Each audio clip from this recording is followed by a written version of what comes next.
अपने आज के इस समय में परमेश्वर के सम्मुख आएंगे, अपने स्वरों को झुकाएंगे, प्रार्थना मांगे। महान जीवित सामर्थ्य परमेश्वर, फिर से धन्यवाद अर्पित करते हैं प्रभु एक और दिन के लिए जो आपसे हमको मिला। प्रभु परमेश्वर हर एक जिम्मेदारियों के लिए जो इस दिन में प्रभु परमेश्वर हमारे हाथों से पूरी की गई, और प्रार्थना करते हैं कि जब हम आपके वचन पर मनन चिंतन करते हैं, आपकी अगुवाई, आपकी सामर्थ हमारे साथ बनी रहे। और प्रभु हम इस बात की समझ और परख को रखने वाले हों कि आशीष या आशीषित होना कितना आवश्यक है, और क्या अप्रोच मेरी होनी चाहिए आशीष को अर्जित करने के प्रति। सारा आदर महिमा आपको देते हैं, मांगते प्रभु यीशु क्रिस्त के नाम से, आमीन।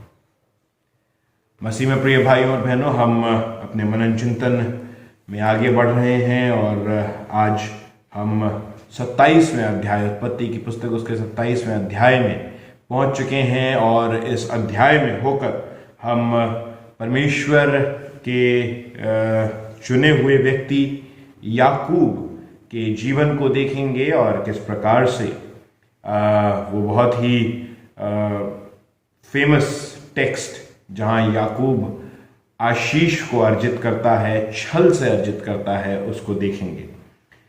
पर इस बात को देखने से पहले हमारे लिए आवश्यक है कि हम इस बात की समझ और परख को रखें कि जब हम इन बातों पर नजर करते हैं तो बहुत महत्वपूर्ण है कि मैं और आप आशीष को समझना सीखें, आशीषित होने को समझना सीखें।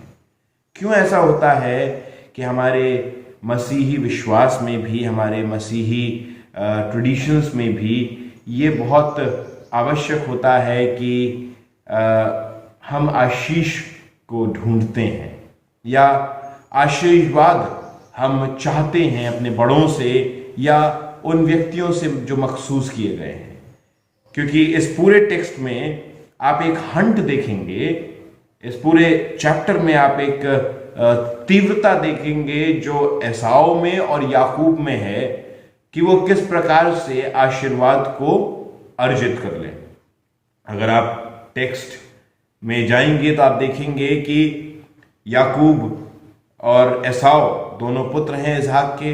इसहाक के अनुसार इसहाक को एसाव को आशीषित करना है, इसलिए वो एसाव को बुलाकर कहता है मैं बूढ़ा हो रहा हूं और तू अहेर करने के लिए जा, और मुझको एक बहुत अच्छा सा अहेर खिला, और जब मैं वो खाकर तृप्त होऊंगा तो मैं तुझे आशीष दूंगा। और ऐसा नहीं है कि एसाव इस बात को मानता नहीं है। एसाव अपने पिता का बहुत मान करता था और समझता भी था कि आशीर्वाद अपने पिता से प्राप्त करना उसके लिए कितना आवश्यक है। इसलिए क्या करता है, वो भी परिश्रम के साथ भाग कर जाता है ताकि वो शिकार कर सके। यहां एक और दौड़ हो रही है तीव्रता से, जहां याकूब और रेबेका आशीर्वाद को लेने के लिए हर प्रकार के प्रयासों को कर रहे हैं। उसके बाद जब एसाव वापस आता है और उसे समझ में आता है कि याकूब उसका आशीर्वाद ले गया है, तो तब भी वो बार बार याकूब के सामने रोता है और इसहाक के सामने रोता है और ये चाहता है कि किसी भी प्रकार से कुछ आशीर्वाद उसको मिल जाए। अब आशीर्वाद या आशीषित होना बहुत आवश्यक है, इस बात को मेरे को और आपको समझना है। आशीर्वाद मेरे और आपके जीवन के लिए एक एनर्जाइजिंग फैक्टर हो जाता है, एक सिलेक्टिवनेस हो जाती है, जहां मैं और आप किसी विशिष्ट कार्य को करने के लिए चुने जाते हैं। और यह आशीर्वाद परमेश्वर की ओर से तो अल्टीमेटली आता है, पर इसके माध्यम मनुष्य होते हैं। अगर आप याकूब के जीवन को देखें, परमेश्वर ने उसे सिलेक्ट किया, परमेश्वर ने उसे चुना, पर आशीर्वाद किसके जरिए से मिला? इसहाक के जरिए से मिला। So it is important that mediums are involved in the channelising of blessing. In blessings को चैनलाइज करने के लिए मीडियम्स की आवश्यकता है, और ये मीडियम्स हमारे बड़े बुजुर्ग, हमारे बीच में मखसूस किए हुए लोग होते हैं, जिनके जरिए से मैं और आप आशीर्वाद प्राप्त करते हैं। सो आशीर्वाद बहुत इंपॉर्टेंट है जो परमेश्वर से आता है, पर हमारे लिए आवश्यक है कि हम उनको मनुष्यों के जरिए से प्राप्त करें। इस बात को समझना बहुत आवश्यक है। इस पूरे अध्याय में जब मैं और आप जाएंगे तो इस बात को ध्यान में मेरे को और आपको रखना है कि इस पूरे अध्याय को मेरे को उस इंसाइट में होकर देखना है कि परमेश्वर पहले से ही याकूब को सेलेक्ट कर चुका था, चुन चुका था, और इसका चुनाव गर्भ से ही निर्धारित कर दिया गया था। एसाव का याकूब के अधीन रहना ये गर्भ से ही निर्धारित कर दिया गया था। हाँ, ये जरूर है कि हम देखते हैं कि स्वतंत्र इच्छा के चलाए ये अपने कार्यों को या अपने उन किरदारों को अपने आप चुनते हैं, पर किरदारों का चुना जाना परमेश्वर की ओर से पहले ही किया जा चुका है। हाँ, ये जरूर है, मनुष्य होने के नाते मनुष्य और परमेश्वर में बहुत फर्क है। परमेश्वर जिसने पहले से ही किरदारों को चुन लिया है, पर मनुष्य जो अपने जीवन के घटनाक्रम में और अपने स्वतंत्र इच्छा के चुनाव में होकर उन बातों में आगे बढ़ता है। और इसी बात को मैं और आप इस पूरे 27वें अध्याय में देखते हैं, जिसमें बहुत सारी बातों का देखना मेरे और आपके लिए बहुत आवश्यक है। आवश्यकता जहां मैं और आप देखते हैं कि किस प्रकार से ये सारा घटनाक्रम हुआ और किन बातों को मेरे को और आपको ध्यान में रखना है, क्योंकि कहीं ना कहीं मेरे और आपके जीवन में भी मेरे और आपके किए हुए कार्य इस बात का निर्धारण करते हैं कि मेरे जीवन में परमेश्वर की आशीष किस प्रकार कार्य करेगी। अगर याकूब को हम आशीषित मानते हैं तो मैं इस मेडिटेशन के एंड में बताऊंगा कि उस आशीषित होने के भी एक मूल्य को उसने चुकाया और वो हम सब जानते हैं। पर इससे पूर्व हम इन सब बातों में जाएं, हमारे लिए आवश्यक है कि एक एक करके हम इन चीजों के विषय में बातचीत करें। पहला, हम एसाव की गलतियों को देखेंगे। गलतियां जहां मैं और आप समझते हैं कि एसाव ने जो अपना किरदार है वो अपने चुनाव में निर्धारित कर दिया, जहां उसने एक बहुत अहम बात को ज्यादा तवज्जो नहीं दी, जिसका तवज्जो दिया जाना बहुत आवश्यक था। मैं जानता हूं और आप भी समझते होंगे कि कहीं ना कहीं एसाव को वो पूरी कहानी पता होगी कि किस प्रकार से इसहाक और रेबका जोड़े गए। उन्हें जरूर इस बात के विषय में पता होगा कि रेबका उस जगह की स्त्री नहीं है, यानी उसकी मां उस जगह की नहीं है, बल्कि उस चुने हुए स्थान से परमेश्वर में बुलाई गई है, वो स्थान जहां से अब्राहम आया था। इस बात को बहुत अच्छी तरीके से ये जानता है और मैं ये भी विश्वास करता हूं कि इसहाक ने कहीं ना कहीं इस बात को जरूर अपने बच्चों पर जाहिर किया होगा कि तुम्हें यहां से स्त्री नहीं लेनी है, क्योंकि इस बात को एम्फसाइज करते हुए उस 28वें अध्याय की शुरुआत में वो दिखता है। पर मेरे और आपके लिए बहुत आवश्यक है इस बात को समझ में रखना कि एसाव एक गलती करता है जहां वो हित्ती स्त्रियों को पत्नी के रूप में स्वीकारता है, और इसका विवरण 26वें अध्याय के अंतिम हिस्से में आपको मिलेगा। जब एसाव 40 वर्ष का होता है तब वहां लिखा है कि हित्ती बेरी की बेटी यहूदीत और हित्ती एलोन की बेटी बशमात से विवाह कर लिया, और इन स्त्रियों के कारण इसहाक और रेबका के मन को खेद हुआ। एक प्रकार से आशीष निर्धारित कर दी गई है, एक्टिवेट नहीं की गई है। एक्टिवेट कब की जाएगी? जब स्वतंत्र इच्छा के जरिए से गलती या स्वतंत्र इच्छा के जरिए से अच्छाई मेरे जीवन में आ जाती है। एसाव को परमेश्वर ने नहीं चुना, पर उसके गलती किए जाने तक परमेश्वर ने इंतजार किया कि वो ब्लेसिंग जो वो अब एसाव को छोड़कर याकूब को दे रहा है उसको वो एक्टिवेट करे। उसके एक्टिवेशन के लिए इस समय तक का इंतजार किया गया कि एसाव अपनी स्वतंत्र इच्छा के जरिए से गलती करे। और ये गलती जब एसाव के जीवन में आ जाती है तो कहीं ना कहीं इसहाक और रेबेका भी इस गलती को लेकर दुखी होते हैं। पर उसके बाद भी रेबेका का मन याकूब से लगा हुआ है और इसहाक का मन एसाव से लगा हुआ है, और वो अपने बेटे से कहता है कि मैं ये चाहता हूं कि ये आशीष तुझको मिले। और इसलिए वो क्या करता है, वो उससे कहता है कि तू जा शिकार पर, और उसके बाद मैं तेरे को वापस जब तू आएगा तो मैं तेरे को आशीषित करूंगा। अब हम जानते हैं कि ये सारी चीजें एसाव और इसहाक के बीच में बातचीत ये हुई है। इस बातचीत को रेबेका ने सुन लिया, और यहां ये दूसरा हिस्सा आता है जो मेरे को और आपको ध्यान में रखना है। रेबेका ने किस प्रकार से एक रोल प्ले किया जहां उसने बिट्रेयल को किया। ये बिट्रेयल उसने सिर्फ अपने बेटे एसाव के साथ नहीं करा, बल्कि अपने पति इसहाक के साथ भी करा, और कहीं ना कहीं अपने बेटे याकूब के साथ भी करा, क्योंकि जो याकूब को कॉस्ट पे करनी पड़ी वो इसी बिट्रेयल की वजह से पे करनी पड़ी। So we see Rebecca betraying all three of the family members, and that is not good. ये बिल्कुल भी अच्छी बात नहीं थी रेबेका के किरदार में, जहां परमेश्वर ने उसको चुना था, उसको उसके गर्भ को आशीषित करा था, उसको बताया था, पर कहीं ना कहीं उसके बताए जाने के जरिए से रेबेका को इन स्टेप्स को नहीं उठाना था। हाँ, मैं और आप ये सोच सकते हैं या बोल सकते हैं, अगर कहानी इस प्रकार से नहीं गढ़ी गई होती तो और क्या पॉसिबिलिटी हो सकती थी। We are not suppose to say that.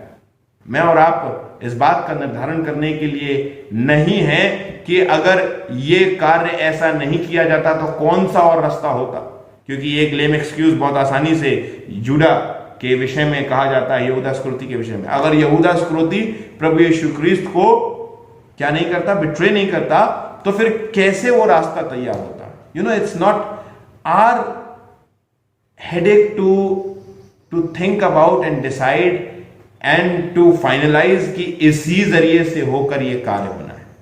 परमेश्वर अपने कार्य को किसी ना किसी जरिए से जरूर करा लेगा। वो परमेश्वर का कार्य है और वो नहीं रुकेगा, पर हाय उस व्यक्ति पर जिसके कारण ठोकर आती है।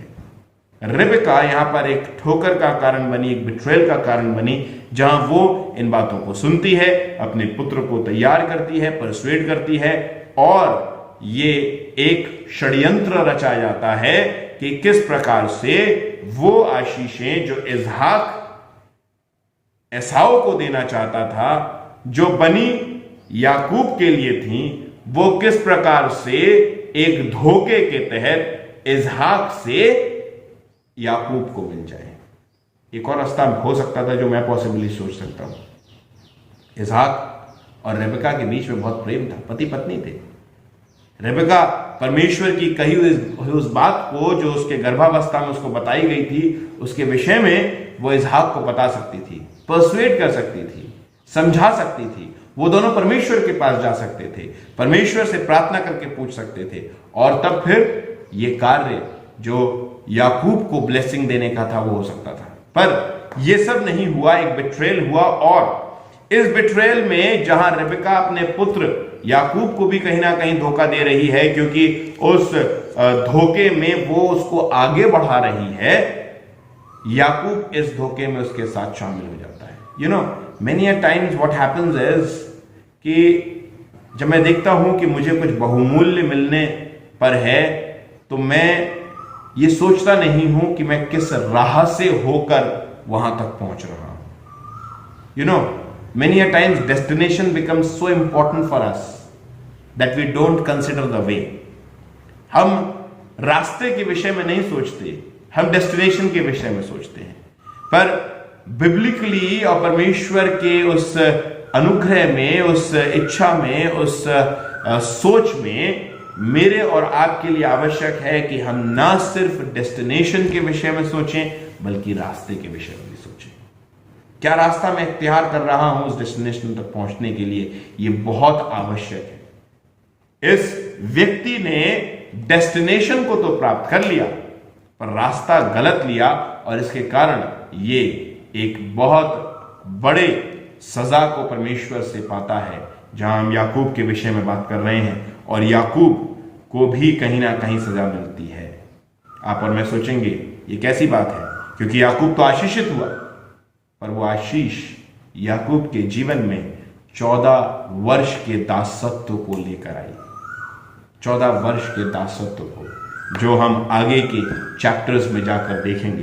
पर कहीं ना कहीं अब जब रेबेका का बिट्रेयल हो गया है, रेबेका के बिट्रेयल में जेकब भी इन्वॉल्व हो गया है, परमेश्वर का सिलेक्शन है, आशीषों की महत्वता है, अब कहीं ना कहीं हम देख रहे हैं कि मैं और आप इस बात को बहुत अच्छी प्रकार से जानते हैं कि एक सच्चाई और है जो मेरे को और आपको समझनी है।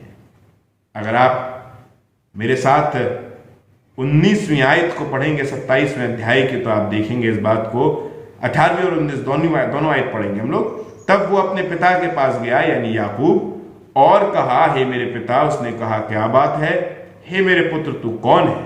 याकूब ने अपने पिता से कहा, मैं तेरा जेठा पुत्र एसाव हूं, मैंने तेरी आज्ञा के अनुसार किया है, इसलिए उठ और बैठकर मेरे अहेर का मांस में से खा, कि तू जी से मुझे आशीर्वाद दे। याकूब से पूछा गया, इसहाक ने पूछा कि तू कौन है? क्या कहता है? मैं तेरा जेठा पुत्र एसाव हूं। झूठ था? जी हां, झूठ था, पर एक प्रकार से सच भी था। क्यों? क्योंकि कहीं ना कहीं याकूब ने एसाव से अपने पहलौठे का हक भी ले लिया था। पहलौठा एसाव था, याकूब नहीं था। पर एक कटोरी दाल के लिए एसाव ने अपने पहलौठे के हक को तुच्छ जाना था, और एसाव ने अपने पहलौठे के हक को याकूब को दे दिया था।